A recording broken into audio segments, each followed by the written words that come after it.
वली मोहम्मद अगरचे बड़े ही था मगर उसके घर में फर्नीचर नाम की कोई चीज नहीं थी। फर्श पर बोरी और पुराने से नमदे बिछे हुए थे। हमने राइफलें एक तरफ रख दी और दीवार से टेक लगाकर बैठ गए। वली मोहम्मद तकरीबन आधे घंटे बाद हमारे लिए खाना ले आया। एक प्लेट में उबले हुए चावल और प्याले में पानी की तरह पतली सी दाल थी। चावल की प्लेट में 2 चमचे भी लगे हुए थे। तुम लोग शायद बहुत दूर से आए हो, पहले खाना खा लो फिर बात होगी। मैं पानी लेकर आता हूँ, तुम लोग शुरू करो। वली मोहम्मद एक बार फिर बाहर चला गया। इस मर्तबा उसकी वापसी 2 मिनट में ही हो गई थी। उसने पानी से भरे हुए एल्यूमिनियम के 2 गिलास हमारे करीब रख दिए और एक तरफ बैठ गया। खाने के दौरान हम वादी के हालात के बारे में बातें करते रहे। मुझे ये जानकर हैरत हुई कि इस बस्ती के लोग भारतीय फौजियों के खिलाफ छापामार कार्रवाइयों के हवाले से मेरे नाम से वाकिफ हो चुके थे। खाने के फौरन ही बाद वली मोहम्मद बकरी के दूध की चाय भी ले आया। उसके दूसरे दोनों साथी अभी नहीं आए थे और मैं उनके आने से पहले पहले वली मोहम्मद से बात कर लेना चाहता था, लेकिन मेरी समझ में नहीं आ रहा था कि बात किस तरह शुरू करूं। तुम कुछ कहना चाहते थे? वली मोहम्मद ने कहा। हाँ, मिलना तो मैं तुमसे ही चाहता था। बात दरअसल ये है कि मैंने चाय का घूंट भरकर प्याला नीचे रख दिया। चंद लम्हे खामोश रहा और फिर मध्यम लहजे में उसे सब कुछ बताने लगा। वली मोहम्मद का चेहरा धुआं हो रहा था और फिर उसकी आंखें भीग गईं। मेरा ख्याल है कि रुस्तम पर बाबा अब्दुल फतह का शुबा दुरुस्त था। मैं कह रहा था, वो ऐसी जगह है जहां मुखबरी के बगैर कोई नहीं पहुंच सकता।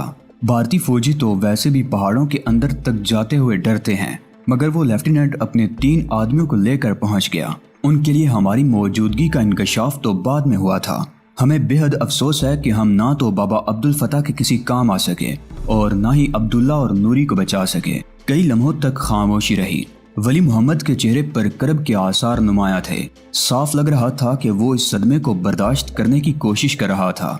मैंने उसके कंधे पर हाथ रख दिया और उसे सब्र और ज़ब्त की तलकीन करने लगा। अब तुम क्या करना चाहते हो? बिल आखिर वली मोहम्मद ने पूछा। आज रात, मैंने जवाब दिया, रुस्तम के घर पर छापा मारना है। उसके साथ और कौन कौन है? वो अकेला ही रहता है। वली मोहम्मद ने जवाब दिया। उसका मकान बस्ती के दूसरी तरफ जरा हटकर नदी के किनारे पर है। वो शाम का अंधेरा फैलते ही अपनी दुकान बंद करके चला जाता है और फिर घर से बाहर नहीं निकलता। उससे कोई मिलने भी जाता है तो टाल देता है। वो चंद लम्हों को खामोश हुआ, फिर बोला, अब तो मुझे भी उस पर शुबा होने लगा है। उसके आने से पहले भी मुजाहिदीन पनाह लेने के लिए बस्ती में आते रहते थे और एक आध दिन गुजार कर चले जाते थे, मगर पिछले 4 महीनों के दौरान 3 मरतबा मुजाहिदीन पनाह लेने के लिए यहाँ आए और हर मरतबा यही हुआ कि चंद घंटों के बाद ही भारतीय फौजी बस्ती को घेर लेते। इस तरह कम से कम 7 मुजाहिदीन इस बस्ती में भारतीय फौजियों के हाथों मारे जा चुके हैं और 3 घरों को जलाकर राख किया गया है। दरवाजे पर दस्तक की आवाज सुनकर वो खामोश हो गया। मैंने उसको हिदायत कर दी कि बाबा की शहादत के बारे में तो बेशक अपने साथियों को बता दे, लेकिन रुस्तम का नाम उसकी जुबान पर नहीं आना चाहिए। वली मोहम्मद उठकर बाहर चला गया। वो दोनों उसके साथी थे। वली मोहम्मद ने उन्हें बाबा के बारे में बताने में ज्यादा देर नहीं लगाई थी। उन लोगों की आंखें भी भीग गईं। तकरीबन 1 घंटे बाद वो दोनों वापस चले गए और वली मोहम्मद हमारे साथ बैठा बातें करता रहा और फिर थोड़ी देर बाद मुख्तलिफ लोगों की आमदोरफ्त शुरू हो गई। रात 11 बजे के करीब 3 और आदमी आए। उनमें एक कदरे भारी भरकम आदमी भी शामिल था। उम्र 40 के लगभग रही होगी। गोल दाढ़ी जिसके आधे से ज्यादा बाल सफेद हो चुके थे, सर पर सफेद कपड़े की गोल टोपी, हाथ में तस्बीह और कंधों पर सुर्ख चेकदार रुमाल फैला हुआ था। ये बाबा रुस्तम हैं। वली मोहम्मद ने उसका तारुफ कराया। बहुत नेक, परहेजगार और शरीफ आदमी हैं। भारतीय फौजियों ने इनके बीवी बच्चों को शहीद कर दिया, घर जला डाला। ये पिछले चंद महीनों से यहाँ रह रहे हैं। रुस्तम ने बड़ी गर्मजोशी से मुझसे हाथ मिलाया था। उसने अजीब सी नजरों से अंगूरी की तरफ भी देखा था। मुझे अंदाजा लगाने में देर नहीं लगी कि उसे किसी तरह बाबा अब्दुल फतह की शहादत की खबर मिल गई थी और वो तस्दीक करने आया था। मैंने उसे ये भी बता दिया कि जो 4 भारतीय फौजी बाबा को पकड़ने आए थे वो हमारे हाथों मारे जा चुके हैं। उसके चेहरे पर अजीब से तासुरात उभर आए थे। तकरीबन आधे घंटे बाद रुस्तम चला गया। उसके साथ आने वाले भी थोड़ी देर बाद रुखसत हो गए। अब मैं इसे मौका नहीं देना चाहता। मैंने वली मोहम्मद की तरफ देखते हुए कहा, क्या प्रोग्राम है? उसने उलझी हुई नजरों से मेरी तरफ देखा। अभी चलते हैं। अगर हमारा शुबा दुरुस्त निकला तो उसे माफ नहीं किया जाएगा, मैंने जवाब दिया। अंगूरी भी हमारे साथ जाने को तैयार थी। थोड़ी देर बाद ही हम वली मोहम्मद के घर से निकल आए। बस्ती की गलियां सुनसान पड़ी थी। कहीं कहीं कुत्तों ने भौंक कर हमारा रास्ता रोकने की कोशिश की, मगर वली मोहम्मद ने उन्हें डांट कर भगा दिया। रुस्तम का मकान बस्ती से तकरीबन 100 गज दूर एक छोटी सी नदी के किनारे पर था। मकान के करीब पहुंचकर हम बहुत ज्यादा मोहतात हो गए। चार दीवारी ज्यादा ऊंची नहीं थी। हम बहुत एहतियात से अंदर कूद गए। ये 2 कमरों का मकान था। एक कमरे के दरवाजे के साथ ही खिड़की थी जिसके पट बंद थे, लेकिन उसमें बहुत मामूली सी दरज थी। मैंने आगे बढ़कर उस जूरी से आंख लगा दी और फिर अंदर का मंजर देखकर मेरा दिल उछलकर हलक में आ गया। सामने ही लकड़ी की चौकी रखी हुई थी। चौकी पर एक लालटेन थी और उसके साथ ही 10 बाई 8 इंच के लकड़ी के फ्रेम में काली देवी की तस्वीर रखी हुई थी और रुस्तम चौकी के सामने जमीन पर आलती पालती मार कर बैठा हुआ था। उसका सर किसी कदर झुका हुआ था और दोनों हाथ जोड़ रखे थे। सिर्फ 1 मिनट बाद ही उसने तस्वीर दूसरी तरफ पड़े हुए ट्रंक में एहतियात से कपड़ों के नीचे रख दी और उस ट्रंक में से 4 बाई 6 इंच हुजम का एक डब्बा निकाल कर अपने सामने रख लिया। मेरी कनपटियां सुलग उठी और दिमाग में सनसनाहट होने लगी। वो ट्रांसमीटर था। मैंने बड़ी आहिस्तगी से अपनी जगह से हरकत करके वली मोहम्मद को इशारा किया। उसने झुक कर खिड़की की जुरी से आंख लगा दी और फिर एक झटके से सीधा हो गया। अंगूरी भी हमारे करीब ही खड़ी थी। उसने भी खिड़की की जुरी से आंख लगाकर अंदर का मंजर देख लिया। सूरत हाल कुछ यूं थी कि वहां सन्नाटा था। अगर हम सरगोशी में भी बात करते तो आवाज अंदर तक पहुंच सकती थी। वली मोहम्मद ने मुझे इशारे से बताया कि इस कमरे के पिछली तरफ भी एक खिड़की है। मैंने अंगूरी को उस तरफ भेज दिया ताकि अगर रुस्तम उस खिड़की के रास्ते फरार होने की कोशिश करे तो उसे रोका जा सके। अंगूरी के पास राइफल थी और वो उससे काम लेना भी जानती थी। दूसरी राइफल मेरे पास थी। वली मोहम्मद खाली हाथ था। मैंने एक बार फिर खिड़की की जुरी से आंख लगाकर देखा। रुस्तम हाथ में पकड़े हुए उस डब्बे का ढकना खोल चुका था। उसने पहले रेडियो एंटीना की तरह का 1 इंच लंबा रॉड बाहर निकाला और एंटीना ही की तरह उसे खींचकर खोलता चला गया। वो पतला सा एंटीना रॉड तकरीबन 2 फुट ऊपर तक चला गया। अब वो डब्बे के अंदर 2 बारीक सी तारों को आपस में जोड़ने लगा। मेरे जिस्म में सनसनी की लहर सी दौड़ रही थी। दिमाग में धमाके हो रहे थे। मुझे समझने में देर न लगी कि वो ट्रांसमीटर पर किसी को बाबा अब्दुल फता की मौत और बस्ती में हमारी मौजूदगी की इत्तला देना चाहता था। अब एक भी लम्हा जाया करना मुनासिब नहीं था। मैं दरवाजे के सामने आ गया और 2 कदम पीछे हटकर कंधे की एक बारपूर टक्कर दरवाजे पर मारी। अंदर से लगा हुआ दरवाजे का कुंडा ज्यादा मजबूत नहीं था। पहली टक्कर में दरवाजा धड़ से खुल गया। दरवाजे के धमाके की आवाज सुनकर रुस्तम उछल पड़ा। ट्रांसमीटर उसके हाथ से छूटकर चारपाई पर गिर गया। वो बुरी तरह बदहवास हो गया था, लेकिन मैं दिल ही दिल में उसके मजबूत आसाब की दाद दिए बगैर नहीं रह सका था।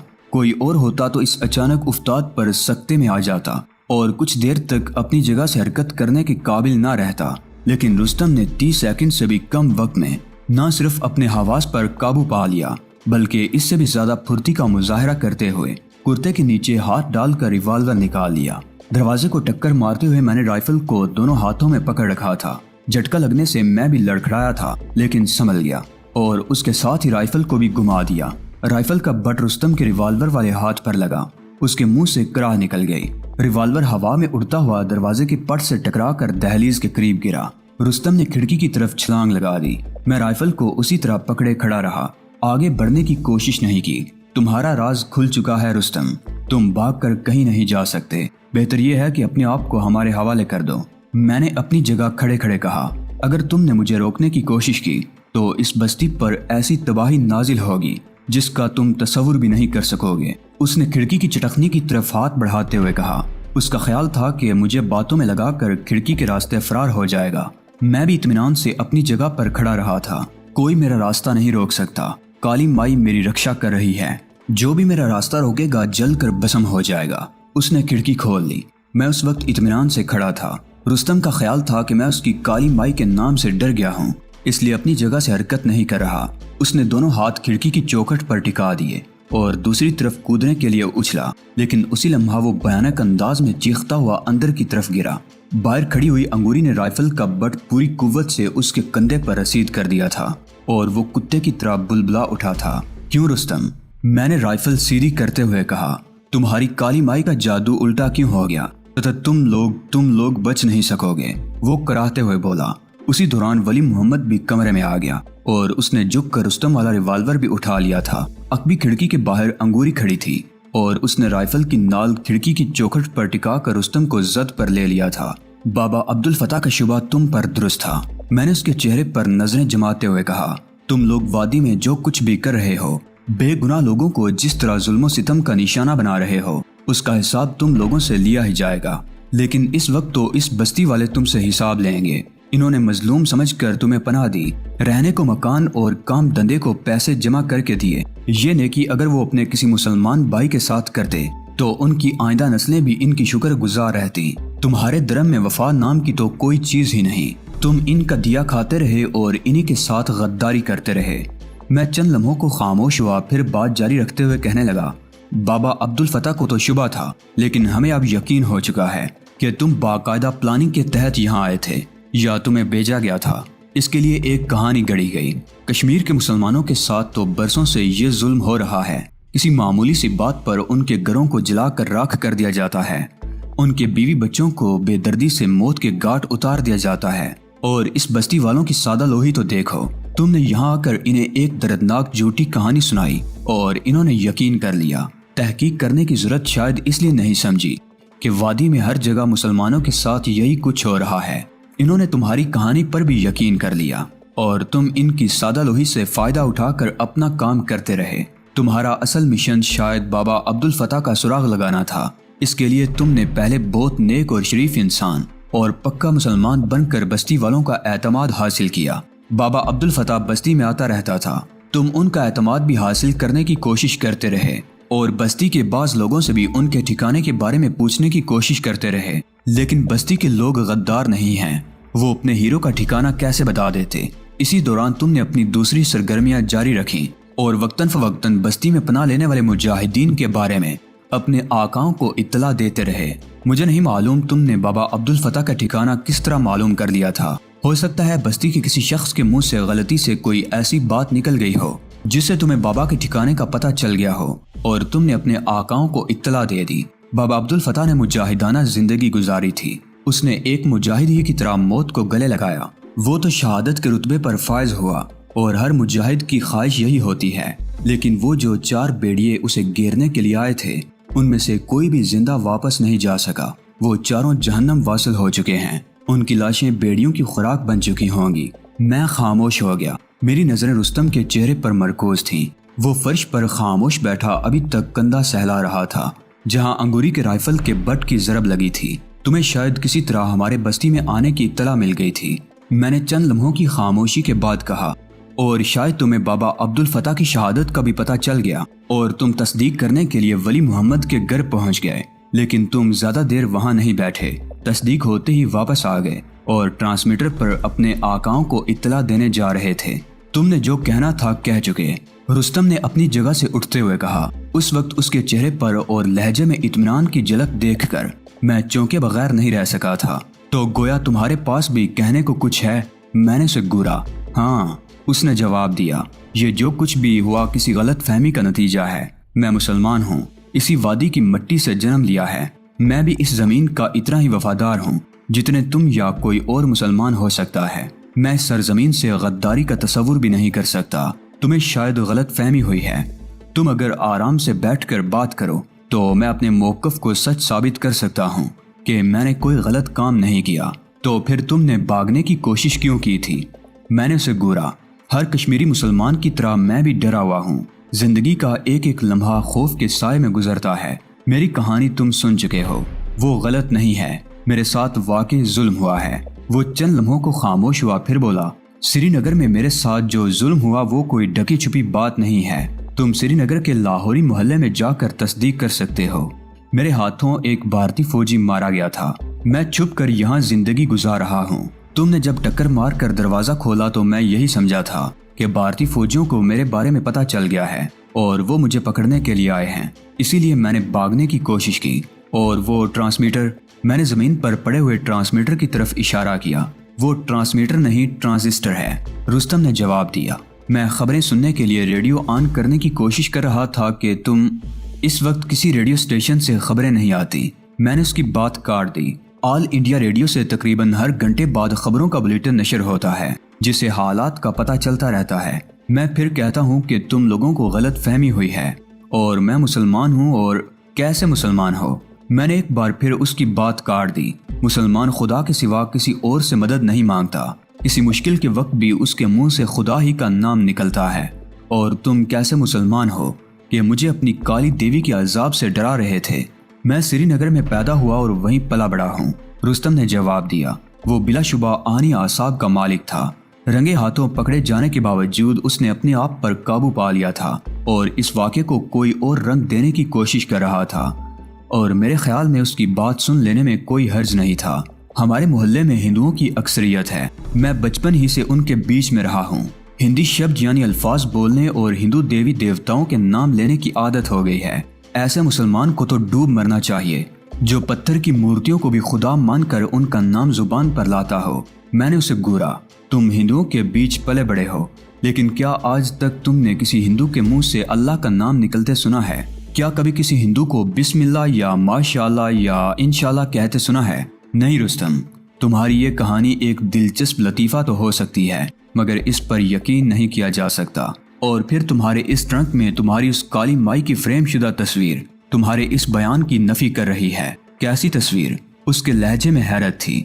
میری بات سن کر اس کے چہرے کا رنگ متغیر ہو گیا تھا، لیکن اس نے فوراً ہی اپنی کیفیت پر قابو پا لیا تھا۔ میں نے جھک کر چارپائی کے نیچے سے ٹرنک باہر کھینچ لیا، اس کا ڈھکنا اٹھایا اور کپڑے کے نیچے سے وہ فریم نکال لیا۔ یہ ہے تمہاری کالی مائی کی تصویر جس کی تم ہمارے آنے سے پہلے پوجا کر رہے تھے۔ میں نے تصویر اس کے سامنے پھینک دی۔ یہ تصویر؟ وہ پہلی مرتبہ ہکلایا مگر فوراً ہی سنبھل گیا۔ تقریباً 20 دن پہلے بھارتی فوجیوں نے مجاہدین کی تلاش میں اس بستی پر ریڈ کیا تھا۔ ان کے ٹرک اس طرف سے گزرے تھے۔ واپسی پر یہ فریم شاید کسی ٹرک سے گر گیا تھا۔ تم جانتے ہو ہندو فوجی اپنے دیوی دیوتاؤں کی چھوٹی چھوٹی مورتیاں یا ان کی تصویریں اپنے پاس رکھتے ہیں۔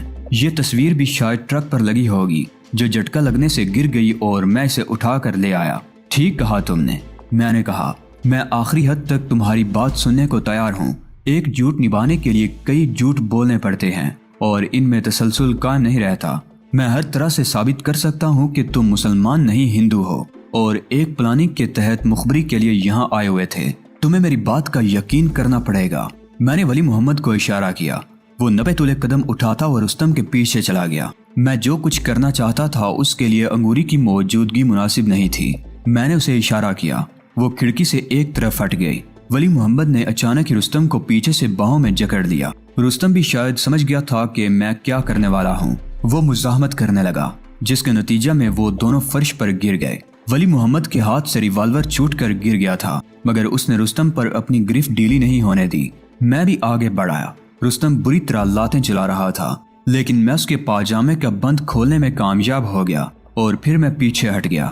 اب کسی اور ثبوت کی ضرورت نہیں تھی، وہ ہندو تھا۔ چھوڑ دو اسے، میں نے ولی محمد کو اشارہ کیا۔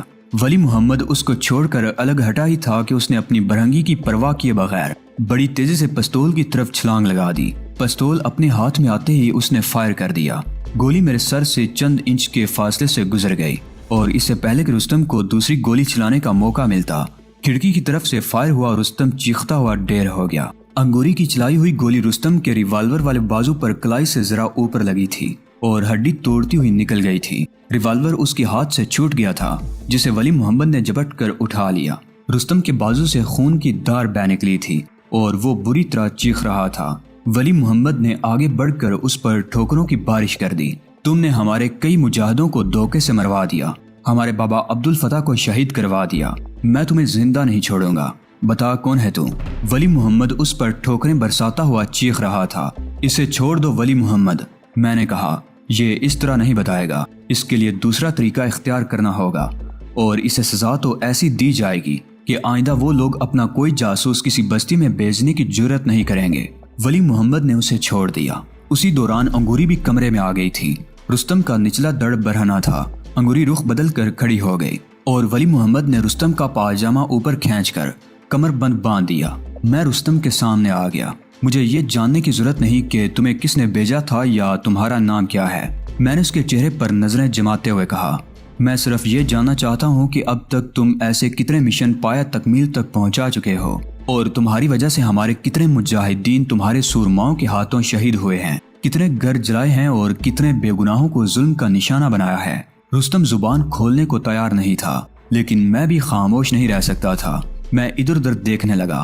मुझे कमरे के एक कोने में रखी हुई एक छड़ी मिल गई। शहतूत की यह छड़ी तकरीबन 3 फुट लंबी थी। मैंने वो छड़ी उठाकर देखी, फिर वली मोहम्मद को इशारा किया। हम दोनों ने रुस्तम को चारपाई पर सीधा लिटाकर रस्सी से बांध दिया और मैं छड़ी उठाकर पाइंती की तरफ आ गया। रुस्तम की आंखों में वहशत भर गई। दोस्तों, आज की किस्त आपको कैसी लगी? कमेंट बॉक्स में अपनी कीमती राय का इजहार लाजमी करें।